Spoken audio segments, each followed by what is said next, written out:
Listen up, guys. There is meaning behind every single video game that you play. Even if you hate it, even if you dropped it after 2 minutes, or if you stayed the whole time and found it life-changing, there's something to be given with every single one. Take, for example, Switch Sport. I can't do this. Fuck Switch Sports. Fuck Switch Sports. Fuck Switch Sports. Why did you do it, Nintendo? Why? A Zoomer-prescribed Wii Sports is not what the doctor ordered. I just still don't understand how they screwed this one up. Dual sports, basic modes, ugly art, and the whole game is designed around playing at least a couple hours a week, or else you'll never be able to have a burger for a head. It's still got some merit with just regular couch multiplayer, and free updates have steadily made it better, but I hate Switch Sports for not being what it could have been and being what it is. A stupid game that killed my stupid dream. And the worst one from 2022. Oh yeah, welcome back. I'm Voyan, and I do this every year. Rank all the games I played for the first time. Doesn't matter when it came out as long as I played it for the first time this year. So next, Dragon Quest II. Dragon Quest II is a remake of Dragon Warrior 2 on the NES, which is a game from the 80s, but visuals aside, you'd never guess this is a remake because it's still super slow. A fast forward option would have been very nice because now there are 3 characters and battling takes 3 times as long, which is 90% of the game, but I mean, I get it. It's a game from the 1980s, so it kinda gets a pass. What's your excuse? Back when Soul Hackers 2 first came out, I actually wrote an entire video for why it was a piss-poor experience. The game was slow with everything from the main character's speed to battles not being able to be skipped easily, the fusion inheritance was broken, the environments and music were about as safe as it gets. This game was just not polished in the slightest. Yeah, I guess it's a good thing I never made that video because a patch dropped like a month ago that fixed half this shit. Good old Atlas pulled Nintendo's free update model, but here's the difference. This is a single player game, meaning you had nothing to lose from waiting, but my bitch ass bought this at launch and ended up with a shittier experience for $60. Thank you, Atlas. I actually think people who experience this in 2023 will like the game because it's now around $30 and much smoother thanks to the update. But Atlas, where's the free update that makes Persona 5 Strikers fun? Because this game, I didn't finish it, so I can't judge it too harshly. Okay, we've seen some powerhouse franchises die some pretty sad deaths, but Nintendogs has gotta be one of the stupidest ones. The 3DS entry was a slight fumble. It's a prettier Nintendogs with some cat models and less engaging gameplay in a time where the market wasn't as interested. But did you really have to kill it here because of it? It might not have had revolutionary gameplay, but it did have great sales, so clearly there's still an interest somewhere. Oh, Mario Strikers Battle League. Yeah, this is a fun game, I guess, for like 20 minutes. Imagine if you had Mario Kart with like 10 characters and 8 stages, and that's basically this game's problem. Another victim of free updates. Now, Chibi Robo? I had the luxury of finding this game pretty cheap as it's rather expensive and I probably wouldn't have approached it otherwise, and I gotta say, is it really worth this high of a demand? Like, it's quirky, it's fun and imaginative and very Japanese, or I guess very Americanized Japanese, but you also have to refill your battery every 2 seconds and do chores and move slowly and not know where to go and divorce! Oh my god, never mind. This is the best game ever. How many Nintendo games have divorce in them? Persona 2 Eternal Punishment? PSP remake now patched with English from the original PSX game. Okay. There's never been a better way to experience it. Maybe there's someone out there who finished Innocent Sin like 10 years ago, hated the ending, but couldn't get through the dated experience that was Eternal Punishment on the PS1, and now they can finally experience the other half. I bet that person's real happy. Please, no. Please, no. No!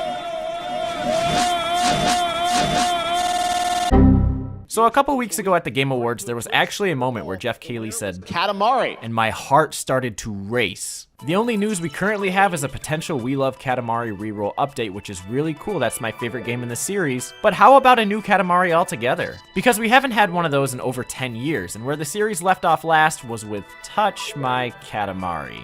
It's not a bad game, but it was the last one, and I think the low sales correlate with the fact that they put it on the damn Vita, and that there's like 2 hours of gameplay here and a bunch of DLC. Namco, you can piss right off. So yeah, I really hope they make a new Katamari game soon, and that I finally finish that video that I've wanted to make for like 2 years now.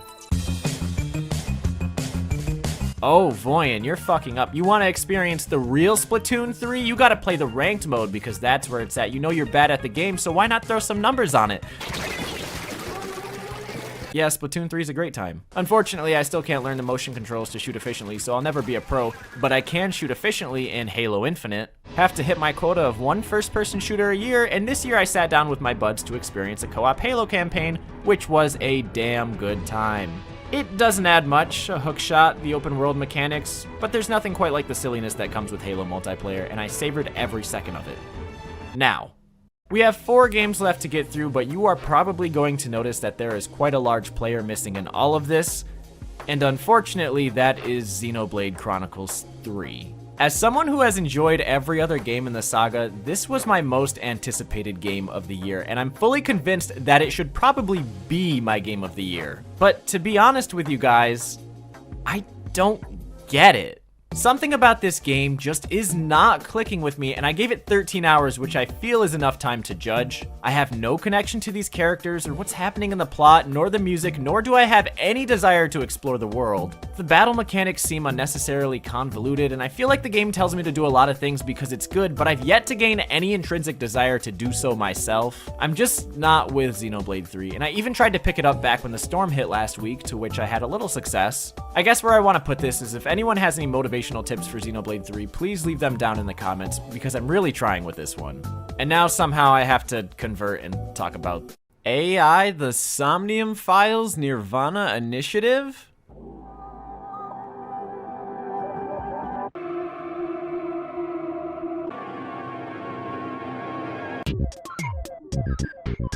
Luigi's Mansion! I've played it on the GameCube and the 3DS, but the 3DS has a fully cooperative mode with Luigi, and I did that for the first time this year, and it was fun. Animal Crossing population growing is kind of in the same boat. I've played it before, but I had to really get into it this year for the retrospective, which is where all my thoughts on it are. Is it a cheap year because I'm kind of breaking my rule about including games I've played previously and putting them towards the top?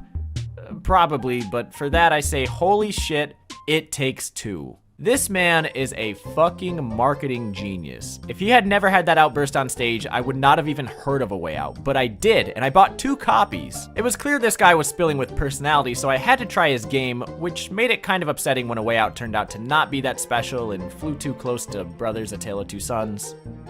Long story short, we knew he was capable of better, and he finally gave it to us last year with It Takes Two. A game that explores cooperative multiplayer like none before it, but also tackles for the second time in this video, divorce, and pits the 2 players into an interesting position. I feel like I could probably write 1,000 puns for the name, but you will play segments of this game, realize how much you need your partner and all they do to help you, and by the end say, damn, it really does take 2. I had a great time with this one. It is easily my favorite game that I played this year, not from 2022, but as for that,